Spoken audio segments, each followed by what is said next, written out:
Buat pemirsa dimanapun Anda berada, jangan persulit hidup Anda. Jangan persulit hidup Anda. Jangan persulit hidup kita. Hidup itu gampang, semua sudah cemepak. Kata orang Jawa, semua sudah cemepak. Bahasa Indonesianya, semua sudah tersedia. Apapun itu, butuh makan ada, butuh minum ada, butuh tempat istirahat ada, butuh suami ada, butuh istri ada, butuh anak ada, tinggal minta ya, dan usaha. Belum dapat proses ya. Nabi Zakaria aja nggak capek-capek berproses untuk dapat anak.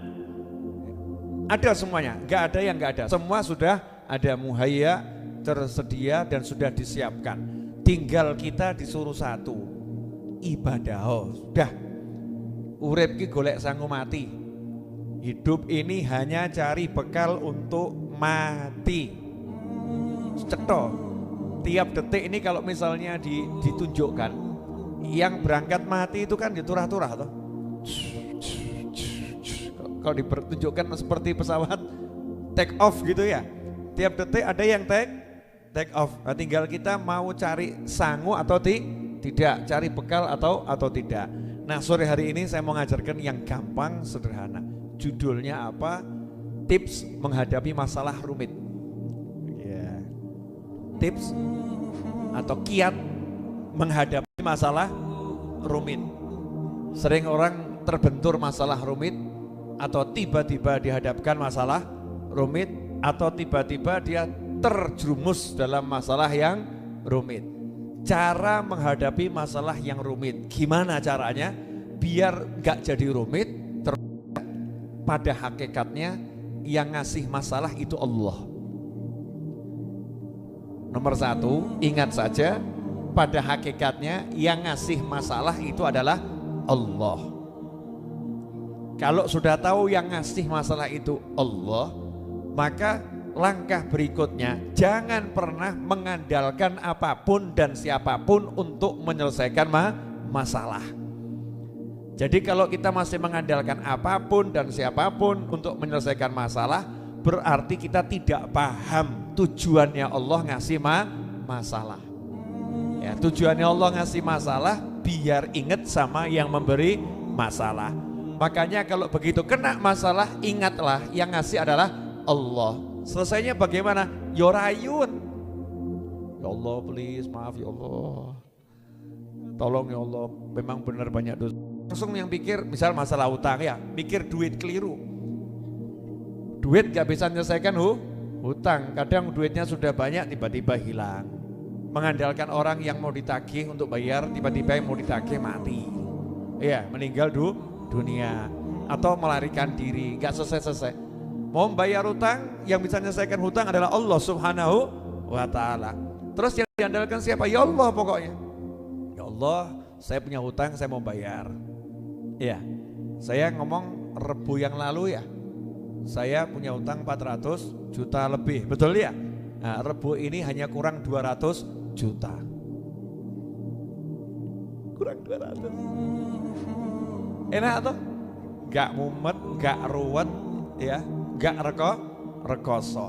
Caranya bib, yaitu Rebu yang lalu saya ngajak ibu-ibu doa, minta sama Allah. Selanjutnya ngapain? Selanjutnya saya pergi ceramah, ya, saya pergi jalan-jalan, saya kumpul sama orang. Mikir utangnya bib? Enggak.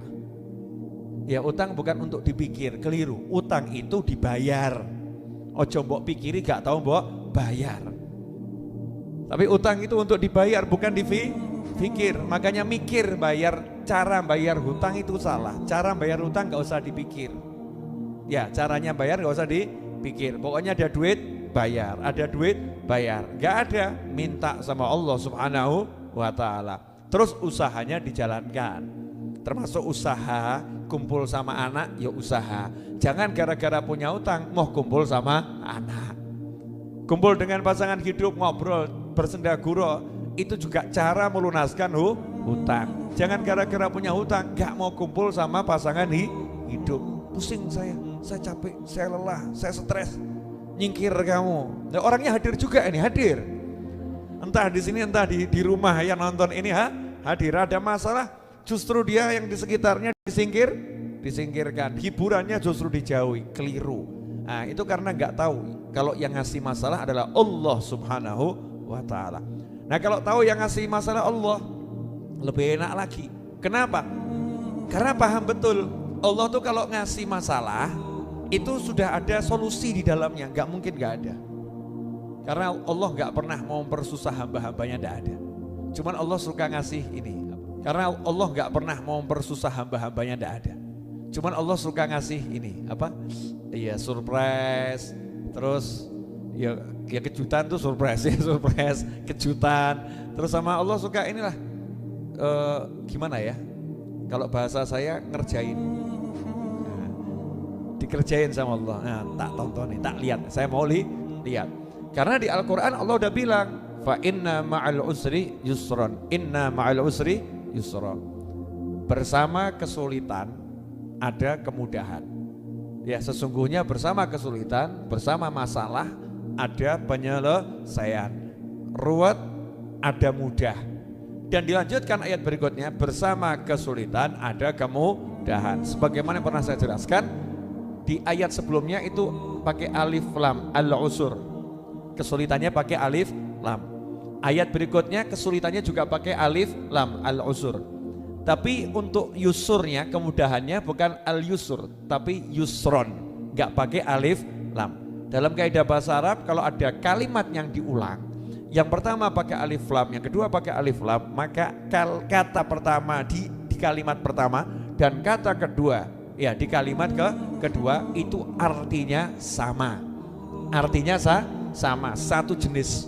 Sementara kalau nggak ada alif lam, katanya diulang dalam dua kalimat yang berjajar, maka kata di kalimat pertama yang nggak ada alif lam dengan kata di kalimat kedua yang nggak ada alif lam itu artinya berbeda. Sehingga kalau diterjemahkan sejatinya terjemahnya segini, sesungguhnya bersama kesulitan itu ada kemudahan, dan untuk kesulitan yang sama ada kemudahan tambahan lagi. Berarti untuk satu kesulitan itu di dalamnya ada dua kemudahan. Itu poin yang penting.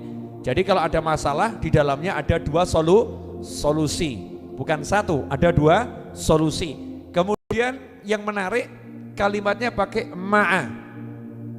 Wa inna ma'al usri yusra. Ma'a itu artinya bersama. Aku bersamamu, berarti nggak bisa. Ya, saya bersama kamu berarti mendukung, membela. Ya, berarti mendukung, membela. Bisa ma'iyah itu bersama, nggak bisa. Bisa ma'iyah artinya bersama, membela. Saya sama kamu. Ya, saya bersama kamu. Aku ikut kamu gitu loh ya. Satu kelompok. Nah, dalam ayat ini berarti dalam satu kesulitan, di dalamnya kesulitan itu ada dua kemudahan. Kesulitan bersama dua kemudahan, berarti kemudahannya nggak pernah pisah. Nah, kalau kita dapat kesulitan di mana Allah udah jamin di dalamnya ada dua kemudahan, kok masih bingung? Berarti kan anehnya luar biasa. Ya, sangat-sangat aneh. Kenapa? Galau, risau, heboh, masalah. Itu ada orang ditilang Pak Polisi. Ditilang kan masalah ya, karena emang buat masalah akhirnya ditilang. Tapi dapat jodoh gara-gara ditilang Pak Polisi. Siapa jodohnya? Yang nilang. Akhirnya jadi istrinya ya yang nilang. Itu saya teman polisi gitu. Gimana Pak ceritanya? Ya dulu saya tilang akhirnya jadi istri. Masya Allah. Tilang jalan tapi akhirnya jadi istri. Ya, itu kan ada masalah, akhirnya jadi solusi untuk masalah yang lebih besar. Masalahnya belum dapat jodoh. Ditilang masalah kecil, belum dapat jodoh kan kadang jadi masalah yang besar. Gara-gara ditilang dapat jodoh. Jadi masalah atau enggak masalah? Tilangan terus gak apa-apa gitu ya. Nah, itu jodoh kok ya. Dapat jodoh. Ya seperti itu. Nah, makanya dari sini pelajaran, pokoknya masalah apapun jangan galau, jangan bingung, jangan risau, jangan gelisah, tenangkan hatimu, tenangkan fikirmu, langsung ingat yang ngasih masalah Allah. Nah, terus kita ngomong sama Allah, ya Allah please tolong selesaikan ya Allah. atau tunjukkan solusinya. Kan ada masalah berarti di situ ada solusinya. Ya Allah, tunjukkan ke saya solusinya. Mungkin ya Allah ya, saya subuhnya suka telat, makanya dikasih masalah ya Allah ya. Ya boleh besok ya Allah saya akan subuh nggak telat lagi. Saya akan pasang beker. Paham dia. Jadi dia nggak pernah nyalahkan orang lain. Nggak pernah nyalahkan orang lain. Dia lihat Allahnya, lihat dirinya. Lihat Allahnya, lihat dirinya. Lihat Allahnya, lihat dirinya. Masalahnya pasti akan selesai. Sampai di sini paham? Berarti tips menyelesaikan masalah ini mudah atau susah? Mudah. Masalahnya saya dimusuhin orang Habib. Wah itu lebih gampang lagi itu. Masalahnya dimusuhin orang gak suka sama saya, itu paling gampang. Nomor satu, siapapun yang musuhin kamu, siapapun yang gak suka sama kamu, laporkan ke Allah. Ya Allah, dia gak suka sama saya ya Allah, tolong jadikan dia suka sama saya ya Allah. Enak atau? Enak enggak? Siapa yang bisa bolak-balikkan hati? Allah. Ketemu lagi orang yang cemberut, ya merengut, besengut, ngomong gak enak, kita senyum saja, tunggu tanggal mainnya. Pasti kamu akan cinta aku. Keren. Kenapa? Pede karena minta sama Allah Subhanahu wa ta'ala. Gak dididik, gersulo, dia musuhin aku. Kurang apa aku? Akeh kurangmu. Ya kurangmu sebagai manusia banyak, baik terhadap orang yang musuhin kamu atau terutama terhadap Allah Subhanahu wa ta'ala. Laporkan sama Allah. Ya Allah, ya saya dimusuhin orang. Kalau saya teliti sih ya Allah memang benar nih, banyak nih salah saya. Ya ampuni salah saya ya Allah, ampuni dosa saya. Nah itu yang musuhin saya ya Allah, ampuni dia. Ya jadikan dia nanti sahabat saya, jadikan dia teman saya. Enak kalau begitu. Ada orang gak bayar utang kita, gak enak juga tadi masalah lah ini. Ada orang utang 500 juta gak mau bayar. Gara-gara apa? Satu, orang yang nakal. Dua, bisnisnya bangkrut. Kita mau ngomong sampai 2 miliar kata tetap gak lunas. Salah berarti kita gak paham. Biar selesai gimana? Laporkan ke Allah Ta'ala. Ya Allah, dia punya utang sama saya 500 juta. Gak bayar. Satu, karena memang nakal. Dua, juga karena bisnisnya hancur. Jadi saya minta sama kamu ya Allah, tolong sadarkan dia ya, dan tolong beri dia rezeki yang banyak ya Allah. Majukan lagi bisnisnya Allah, majukan usahanya. Kenapa? Kalau kita doakan dia punya duit, nah berarti punya kesempatan untuk bayar. Jangan didoakan yang lain, remuk usahanya, bangkrut, tambah hilang duitmu. Ya uangmu tambah hilang. Permusuhan yang kita munculkan dalam hati itu akan membuat subur permusuhan di hati orang lain. Kalau hati kita sudah enak sama orang, Allah akan merubah hati orang itu enak kepada kita. Udah pokoknya gitu, nyantai, yang enak. Kecuali orang yang udah betul-betul hatinya kaku, beku, mati. Nah, itu nanti urusannya lain lagi. Allah yang beresin, Allah yang menyelesaikan. Paham sampai di sini? Apa? Masalah itu mudah, tinggal laporkan sama Allah Subhanahu wa ta'ala. Karena Allah udah janji bersama kesulitan di situ ada 2 kemudahan. Nah kalau sulitnya 1, 2 mudah, makanya orang-orang soleh kalau datang kesulitan bahagia. Kenapa? Rezeki teko. Coba cek kalimatnya orang Jawa ya hebatnya orang Jawa dan orang luar Jawa. Nanti kalau saya ngomong begini yang luar Jawa tersinggung, Beb, saya orang Kalimantan juga hebat tuh Beb ya. Maksud saya orang Indonesia, hebatnya orang-orang tua kita, leluhur kita. Cek gelas tumpah, ya gelas berisi teh atau kopi, tumpah airnya, geletak, tak, ya, pecah misalnya, pecah airnya tumpah. Ngomongnya apa? Udah orang tua kok. Rezekinya berlimpah. Iya, air tumpah, gelas kopi tumpah, rumah kebanjiran. Ngomongnya apa? Rezeki berlimpah. Air kutah, rezeki berlimpah. Ini masalah enggak ini? Sebetulnya masalah karpet kotor, betul kan ya? Karpet kotor. Kemudian kalau di kasur ya kasurnya kotor, semua kotor. Tapi nggak pernah ngomong wah karpetnya rusak, nggak pernah. Ngomongnya apa? Rezeki berlimpah. Karena paham, ini dibalik masalah ada 2 kebahagiaan bonus. Lah kalau kita kan enggak, waduh, ruwet. Remuk. Mikirnya jelek. Ya, mikirnya jelek. Pokoknya ingat, masalah yang ngasih adalah Allah Subhanahu wa taala. Nah, yang nomor 2, kalau udah tahu Allah yang ngasih, tips yang nomor 2, tidak ada yang bisa menyelesaikan masalah selain Allah. Jadi yang ngasih Allah, dan tidak ada yang bisa menyelesaikan kecuali Allah. Pinter saya, pinter ibu-ibu, pinter pemirsa, tidak ada yang bisa menyelesaikan masalah. Gak bisa. Indonesia Raya dikumpulkan untuk menyelesaikan masalah kita, tidak akan bisa selesai kecuali dengan izin Allah Subhanahu wa taala. Walaupun kita mengakui banyak orang pintar di negara kita, betul. Banyak orang hebat di negara kita, betul. Tapi nggak bisa manusia nyelesain masalah, yang bisa hanyalah Allah Subhanahu wa taala. Contoh di Al-Quran, ya contoh Nabi Ibrahim alaihissalam, api dinyalakan, ya kayu bakar terbakar, panasnya nembus 1,5 kilo, burung terbang 1,5 kilo di atasnya terbakar. Kira-kira kalau dilempar ke situ selamat atau mati? Mati. Benar kan? Ada enggak solusinya? Solusinya secara kasat mata ada enggak? Enggak ada. Belum ada pemadam kebakaran dulu.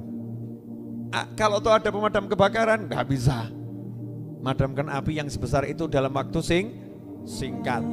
Wong itu apinya padam, kalau di tafsir ada mengatakan seminggu, ada mengatakan sebulan baru padam. Saking besarnya api, seperti kebakaran hutan dulu ya, seperti itu. Solusinya apa? Yang ngasih masalah adalah Allah. Yang bisa menyelesaikan siapa? Allah. Gimana cara Allah menyelesaikan masalah? Sederhana. Ya narukuni bardan wa salaman ala Ibrahim. Apinya diperintah, api, tolong kamu tetap membakar yang lain, bakar yang lain, kayunya obongan ya, kayunya obongan, yang lain bakarlah. Tapi khusus Ibrahim alaihissalam, kamu jadi dingin buat dia dan menyelamatkan. Jadi buat dia dingin dan menyelamatkan. Selamat Nabi Ibrahim alaihissalam, bahkan kayunya itu tetap kobong jadi abu, Nabi Ibrahimnya selamat. Siapa yang menyelesaikan? Allah Subhanahu wa taala. Nabi Musa dikejar lautan di depan, ya belakang Fir'aun mengejar. Siapa yang menyelesaikan masalah? Allah Subhanahu wa taala. Dikasih apa? Kayu nggak bisa belah laut. Yang belah laut adalah Allah Subhanahu wa taala. Selesainya mudah atau susah? Mudah. Tuk selesai. Ya, tuk selesai. Diobong, dilempar, nggak pakai pemadam, nggak pakai macam-macam. Apinya tetap ngobong yang lain, bakar yang lain, dingin untuk Nabi Ibrahim alaihissalam. Selesai atau nggak selesai? Selesai. Nah, asal kita udah pegangan sama Allah, nyantai. Nah sekarang udah pegangan sama Allah, pegangannya sama tabungan, pegangannya sama kenalan, pegangannya sama kerjaan, pegangannya sama ahli-ahli dalam kepalanya. Wah, Masya Allah, persiapan jurus ini, jurus itu dan lain sebagainya. Nah ini tinggalkan semua itu, utamakan dulu, tahu yang ngasih adalah Allah dan hanya Allah yang bisa menyelesaikan. Nah kalau udah tahu Allah bisa menyelesaikan, Allah ngajari tidak cara menyelesaikan? Nomor 3, ternyata Allah sudah ngajari bagaimana cara menyelesaikan masalah, maka nggak usah tanya yang lain. Allah sudah ngajari cara menyelesaikan masalah. Keren ya Bu ya. Allah kan berarti baik banget ya. Allah yang ngasih, dan Allah ngasih tahu yang bisa menyelesaikan cuman saya, terus kalian saya ajarin cara menyelesaikannya. Kan bagus itu. Kalau ada guru begitu baik enggak? Nah ini soalnya ya, ini jawabannya. Wes, enak atau enggak enak itu? Enak kan? Berarti kan mudahnya luar biasa. Kamu cuman sabar saja menyelesaikan ore. Jadi sebetulnya kita tuh ngadepin masalah cuman sabar nunggu rampungnya jawab itu tok loh. Cuman itu, tapi kadang nggak sabar kok orang rampung. Sabar saja tunggu selesai menjawab, ngerjakan soal itu ya. Nah gimana cara yang diajarkan Allah? Satu ayat cukup. Wa may yattaqillaha yaj'al lahu makhrajan wa yarzuqhu min haitsu la yahtasib. Yang bilang Allah, barang siapa bertakwa kepada Allah Ta'ala, yaj'al lahu makhraja, Allah menjadikan untuknya solusi, jalan keluar dari apapun masalahnya. Jadi punya masalah, takwa, Allah jadikan untuk dia. Yaj'allahu artinya Allah yang mengusahakan, Allah yang buat, Allah yang memberikan. Wis menengok, selesai. Kamu diam takwa, Allah yang menyelesaikan, Allah yang kirimkan solusinya. Allah kirimkan solusinya. Yaj'allahu makhraja. Plus wa yarzuqhu min haitsu la yahtasib. Dan Allah beri dia rezeki dari arah yang tidak terduga, alias rezekinya surprise, kejutan. Berarti simple, caranya sederhana, solusi untuk masalah apapun takwa. Selesai. Lah takwa itu apa? Istri taat suami, takwa. Punya masalah macam-macam, kurang ajar sama suaminya, tambah beruat. Gak paham dia berarti. Ya kan? Punya masalah macam-macam, suami gak sayang sama istrinya, gak sayang sama anaknya, tambah bentak-bentak istrinya, bentak-bentak anaknya. Utangku akeh, istri dibentak, anak dibentak, tambah ruwet. Karena itu melanggar prinsip takwa. Ya, punya masalah, selesainya gimana? Kalau engkau seorang istri, hormati suamimu. Engkau seorang suami, sayangi istri dan anakmu. Engkau seorang anak, baktilah pada orang tuamu. Itu dulu harus benar di situ. Kemudian kau seorang hamba, ya taat pada Tuhanmu, sholat yang benar, ya dandani sholatnya. Dosa jelas banyak kok gaya nggak mau istighfar, seakan-akan nggak punya dosa. Dosa kita banyak, ya istighfar sing akeh, nggak usah diajari, nggak usah disuruh. Oh namanya banyak dosa kayak banyak istighfar. Pakai nanya, Beb, enaknya berapa kali? Ya dosamu piro? Ya, semakin banyak semakin bagus. Udah sadar dosanya banyak, istighfar yang banyak. Kau masih merasa kok apa enggak kebanyakan, Beb? Lah dosamu seberapa? Seberapa besar dosamu, sebesar itu pula kamu butuh istighfar. Kan seperti itu. Minta ampun sama Allah Subhanahu wa ta'ala. Punya salah sama manusia, ya minta ampun sama manusia. Terus mendoakan orang-orang yang kita punya salah. Enggak usah nunggu lama-lama dan tidak usah ditunggu. Enggak usah nunggu lama-lama dan tidak usah ditunggu. Lanjutkan kehidupanmu, masalah itu akan selesai dengan sendirinya. Saya masih ingat ucapan saya kemarin, ada yang nanya sama saya, Habib kenapa kok masalah saya nggak selesai-selesai? Kapan selesainya masalah saya? Jawaban saya, ketika engkau sudah tidak bertanya lagi, kapan selesainya masalah saya? Paham ya? Kalau kamu nanya kapan dirampungnya, kapan rampungnya, ya berarti kamu nggak percaya sama Allah Ta'ala. Dan nggak usah kamu pikir, nggak usah kamu urus, ya kamu jalani yang harus kamu jalankan. Hidup kan ada perjalanan, yang kerja ya kerja, ya sholat ya sholat, guyon ya guyon, ngobrol ya ngobrol. Udah begitu aja, nanti selesai dengan sendirinya. Kira-kira 200 jutanya dapatnya kapan ya? Gitu, nggak entuk-entuk tambahan. Jadi nggak usah dipikir. Lah nanti kalau apa namanya nggak dipikir terusnya orang yang punya duit marah gimana, Beb? Ya rungokno. Kalau kamu dimarah, ya kamu dengarkan. Ya saya ajari yang ngutangi saya, tolong doakan saya dapat duit, tolong doakan saya dapat rezeki, bantu doakan saya minta sama Allah Subhanahu wa ta'ala. Dan saya doakan kamu dapat rezeki dari arah yang lain, sehingga tanpa dapat dari saya dulu kebutuhanmu bisa terpenuhi, bisa tercukupi. Gitu kan enak ya, hidupnya jadi enak. Selebihnya waktu yang ngajar ngajar. Coba ngajar mikir utang 200 yuto. Habib ngajar, Bu, maaf Bu ya, saya lagi banyak masalah. Ibu kan gak paham, saya ini banyak utang, lagi pusing ini saya. Gitu kacau gak kira-kira? Kacau. Bu Sehat datang ke saya, Habib saya ada tamu dari Jepara, bawa pulang tamu, saya lagi pusing. Kacau atau gak kacau? Kacau, ini contoh ya, siapapun saya, misalnya saya seorang kepala rumah tangga, saya seorang teman Anda, kalau begitu kan jadinya teman saya senang atau benci? Benci, wong kok kayak ngono itu ya. Lah mbok santai saja. Dan ditambah guyon, dongakno kan selesai kan enak. Udah paham? Jadi 3, 1 tahu yang ngasih masalah adalah Allah. 2 paham yang bisa menyelesaikan hanya Allah. 3 ya nurut sama yang ngasih solusi. Hati-hati ya Dik ya, itu tidak mampu nahan itu ya. Apa kayunya tidak mampu. Tolong yang apa Mbak Lis, Mbak Ani ya, Lis Wahid sama Mbak Ani, boleh main di atas tapi jangan nempel kayunya. Kayunya belum bisa kasih kekuatan soalnya. Ya, itu baru hiasan. Ya, kayunya hiasan bukan pagar. Nanti kalau dilendati takutnya ambruk ke sini. Oke, lanjutkan. Jadi nomor satu apa tadi? Cara menyelesaikan masalah. Satu, yang ngasih masalah adalah Allah. Tahu ya, tahu yang ngasih masalah adalah Allah. Dua, paham yang bisa menyelesaikan hanya Allah. Tiga, ikuti aturan cara menyelesaikan masalah yang udah diajarkan oleh Allah. Yang ngasih Allah, ya, yang ngasih Allah, yang bisa menyelesaikan Allah. Terus Allah ngasih tahu caranya. Caranya begini loh. Berarti Allah baik atau enggak baik? Baik. Lagi itu kok masih mumet kenapa?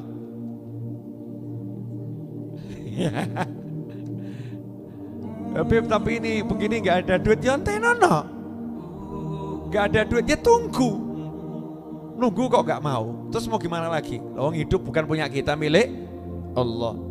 Usaha, udah usah ngajarin orang usaha. Saya yakin tuh orang yang nggak punya duit juga udah usaha. Betul kan ya? Doa, saya yakin juga sudah berdoa. Minta doa sama orang lain, saya yakin sudah minta doa sama orang lain. Tapi kemurungsung, nggak mau nunggu. Lah nggak mau nunggu tuh berarti nggak percaya sama yang nyuruh. Saya itu servis mobil. Saya servis mobil. Ya nggak iso saat langsung masuk jadi. Betul. Saya masukkan mobil, walaupun mobil saya sehat, nggak punya penyakit, ya butuh waktu 1 jam, 2 jam, satu persatu dibetulkan, dibereskan dan lain sebagainya.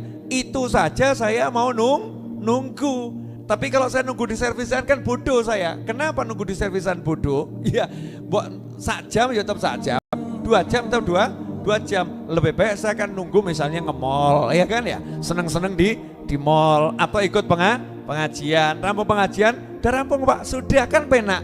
Lah ini orang punya utang, punya masalah, nunggu selesainya mikir masalah, ya bodoh. Jadi kalau nunggu masalah selesai itu jangan mikir masalah, seneng no atimu, kumpul anak, bojo, konco, golek ilmu, golek duit, selesai. Saya nggak punya duit Habib, saya nggak punya duit Habib. Kamu ngomong nggak punya duit, itu ngabiskan waktu untuk cari duit. Jadi nggak usah ngomong nggak punya duit, tapi kamu usahalah untuk dapat duit. Usaha, nanti Allah akan ngasih, terserah bagaimana caranya. Jadi waktunya dibuat menghibur diri, nyeneng no hati. Termasuk ibu sekarang mikir udah nih mandek kapan, nggak usah dipikir Bu. Hujan mau mandek biar mandek, mau hujan biar hujan. Yang penting sekarang cari ilmu. Nanti kalau selesai belum hujan, bagaimana? 2 solusinya, 1 ngiyup, ya, 2 hujanan, 3 nggak usah hujan-hujanan, cari kendaraan biar tidak kehujanan. Semuanya enak, nggak ada yang nggak enak. Nanti sampai rumah terlambat, ya ora apa-apa, emang didenda. Nanti suami marah, rungono. Maaf, ya kan? Mohon maaf, ya. Terus dengarkan. Kalau nggak paham ya doakan. Mudah-mudahan suamiku paham. Nggak paham, berarti memang waktunya kita suruh belajar mendengar. Begitu Ibu. Udah cukup, insya Allah perekaman manfaat.